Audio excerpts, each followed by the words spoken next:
dear beloved, Boss Mike, Cervera. Yan. Pakinggan nyo.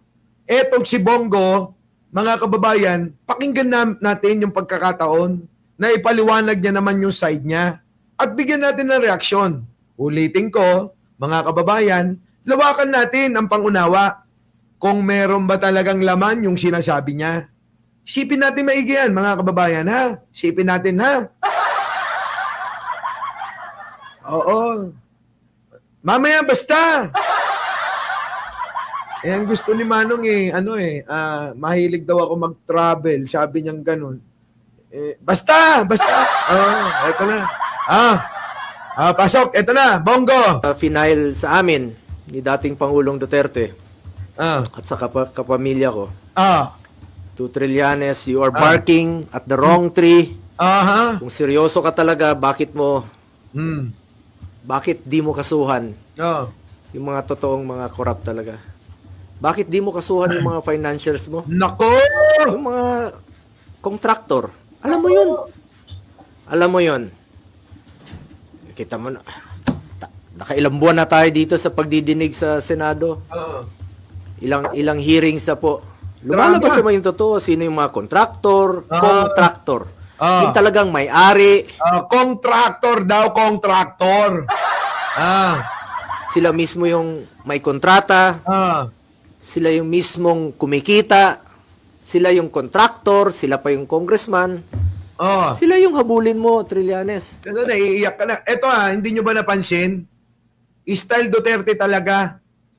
Imbis sagutin ni Bongo yung inaakusa, abay parang pusit na bumubuga ng tinta. Tama? Style Duterte talaga to eh. Minsan naniniwala na ako na anak ni ni Digong. Tama mga kababayan ko? Eto ulitin ko lang. Style Duterte. Imbis na sagutin yung mga akusasyon ni Senator Trillanes sa kanya, mga kababayan, parang pusiti. Parang tinta ng pusit bumubuga eh. Di ba? Walastik, Bongo. Ayan naiiyak ka na. Halata mo sa mukha ni Bongo yung pagkabalisa, yung pag-alala. Alalang-alala. Senator Trillanes ba naman ang bumangga? Tandaan nyo. Kung eto si Senator Trillanes, tandaan nyo maigi ito sasabihin ko Kayo mga DDS. Kung si Senator Trillanes, ay talagang tawag nyo, sundalong kanin. Di ba? Kung si Senator Trillanes ay mahina, ang tanong, bakit walang nagawa si Digong noong panahon niya? Sige nga.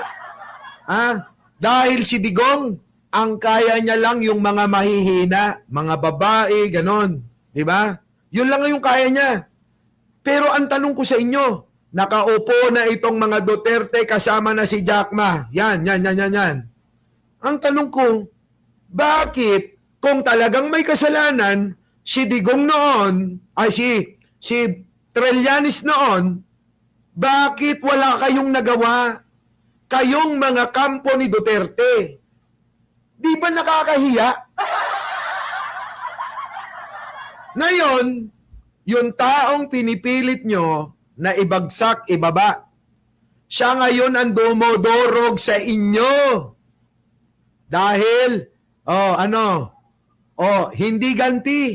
Dahil nung paman yan, nakaupo kayo, yan na ang issue ni Trillanes sa inyo. Paano? Mukhang nakahanap ng kakampi si Kuya Trillanes ko. Nakahanap si Kuya Trillanes, mga kababayan. Kuya Sani. Napisan ni Laila Collins. Putik naman, magpayanig ka naman, Laila Collins. Para naman may silbi ko rito. Diba? Hayaan nyo na nga yan si Trillanes. Pinsan-pinsan ni Laila yun eh. Wala naman tayong pakinabang kay Laila Collins. Wag na, oh. Di ba? Di ba, Karuba? Wala kwenta. Walang payanig, oo. Dati, alam mo ba, Karuba, pag nagpayanig yan, nako, mga kababayan ko, $100 yan. Hindi lang isa. Sunod-sunod yun, sunod-sunod. Di ba? Oh, nagigets nyo na. Yun ang tanong ko dyan eh. Bakit wala silang nagawa kay Trillanes nung panahon na sila ay nakaupo sa Malacanang? At ngayon tila ba sila ay binabalikan sa mga dating inaakusa sa kanila ni Trillanes, ni Kuya Sani. Oh. Boss Mike, nakikikuya ka. Oo, kuya ko na yun. Kita nyo, oo. Kita nyo mga kababayan ko, sabi ni Pachuchay, 820 lang daw po yung likes. Oh. Hayaan mo na nga, kung ayaw nilang mag-like, bahala sila. Di ba? O, tuloy. Ayaw mo nga bulin dahil financer mo nga. Tama yung sinabi ni Senator Bato. Ala ka! Anong financier? Liwanagin mo nga. Kuya Sani, inaakusahan ka ni Jackma. Financier mo daw ba? Sino yung financier? Liwanagin mo nga. Banggitin mo pangalan, Jackma. Oo, banggitin mo, hindi yung puro pasaring ka. Lang yan na to. Yung nguso mo, singlaki ng ilong mo, ah. Tuloy. Sabi. Eto. Financer mo nga. Ah. Sila yung habulin mo, Trillanes. Ayaw mong habulin dahil financer mo nga. Alak ka!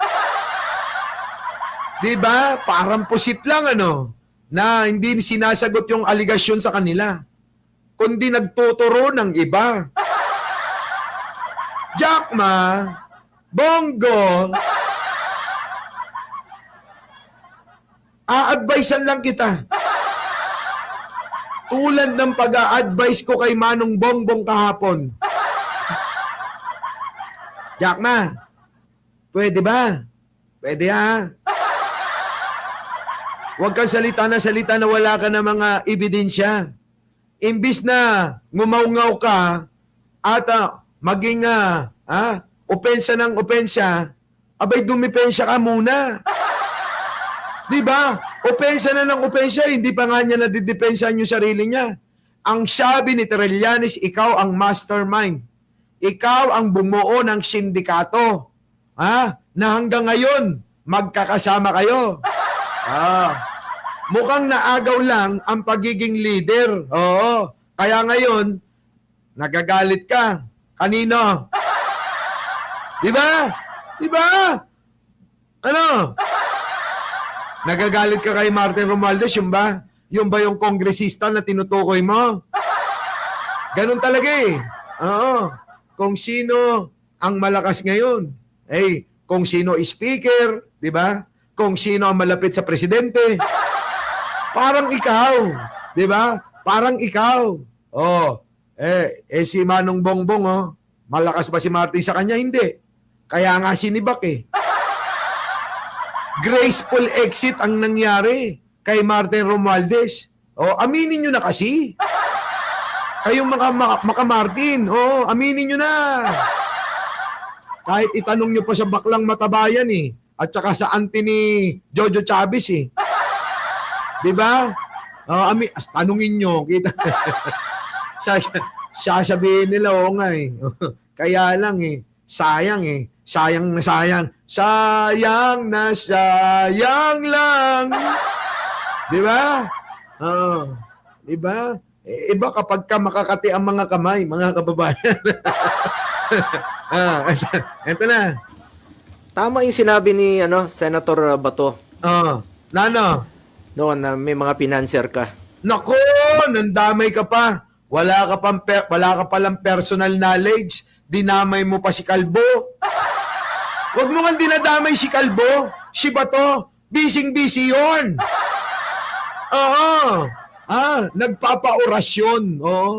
Huwag mo nang idamay si Bato. Busy-busy si Bato. Dahil takot na yon na siya na nga ang mauuna sa ICC. Oo, kumpara sa iyo.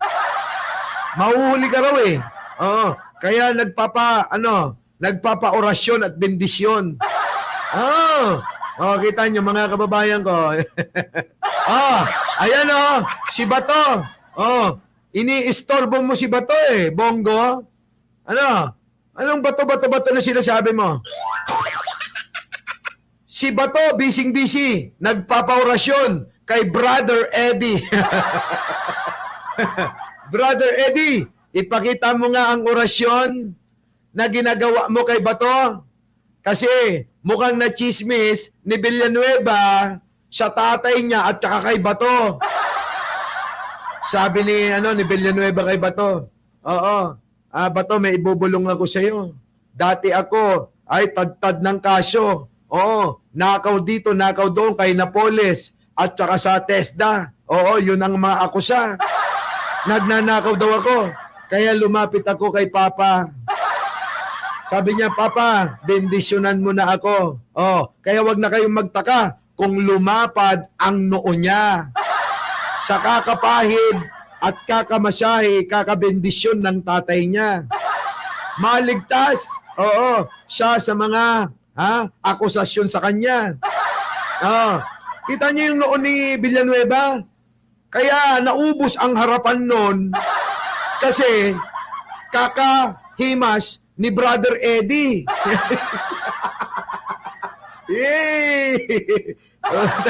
Diba? Ito na. Bato, naniwala naman si Bato.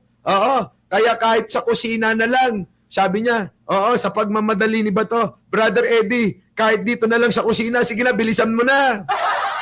Naghahabol na ako ng oras. Ang oras, mahalaga na. Sabi ni Trillanes, malapit na yung warrant ko, Brother Eddie. Diba?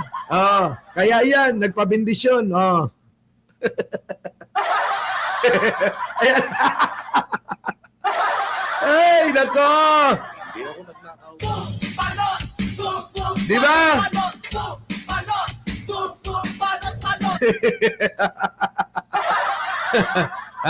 Ayos, mga kababayan. Kaya etong si Bongo nandadamay pa eh. Ikaw, Bongo, nasaan ka na ba? Ito si Bongo. Bongo, pasok. Meet mong pondong yon. Bato. Ayaw mo nga bulin dahil pinanser mo nga. Tama yung sinabi ni Senator Bato. Na? Noon na may mga pinanser ka. Baka nga yung ginamit mong pondong yon. Ay, puro ka baka, puro ka akusasyon. Nakita nyo, puro baka, puro sabi ni ganito, baka, walang kasiguraduhan yung sinasabi ni Jack Ma. So, ibig sabihin mga kababayan, maaaring nag-iimbento siya. Mahirap mag-akusa nang wala kang patunay. Si Trillanes yung inaakusa sa iyo, Jack Ma. Abay, kompletos recados. Mayroong dokumento. May mga patunay na isinampa. Ganun ang dapat. Palibasa, mga bobot tanga yung mga taga-suporta nyo. Hindi naiintindihan ang real talk, ang facts, at chismis na ginagawa mo. Di ba, no? Hindi kayang unawain ng mga DDS yan. Yung facts, saan? Sa chismis? Abay, feeling nila mga kababayan, mas totoo yung chismis kaysa facts. Lapit-lapit kayo sa akin, makakatingin kayo ng facts. Di ba? Di ba? Anong gusto nyo? Unahin nyo na lahat. Pwede ba? Si na lang. Sige, Boss Mike, malibel ka. Di ba, no? Tuloy. Galing pa sa flood control. Nako. Yung pag-imbestiga mo noon kay dating Pangulong Duterte, maaaring galing pa yun sa flood control. Nako na putang ina mga akusasyon mo, Jack Ma. Halatang halata na yung problema sa mukha mo. Kita mo? Yung problema sa mukha ni Jack Ma, mga kababayan.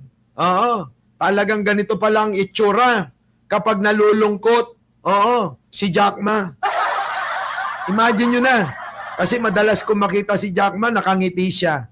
Pero mga kababayan, etong Jack Ma, ganitong itsura. Yan na ho yung itsura niya pag nalungkot siya. Tuloy. Halatang halata, no? Huwag kang magmalinis dito. Huwag mong ilihis ang totoong issue. Nako. Dito lang tayo sa katotohanan. Seek the truth, Nako. not the script, not the playbook. Nasa na yung mga dapat kasuhan sa issue ng flood control? Nasa na? Nak ng pating na yan! Di ba nga kayo? Di ba kayo? Magantay ka. Our beloved Boss Mike Cervera.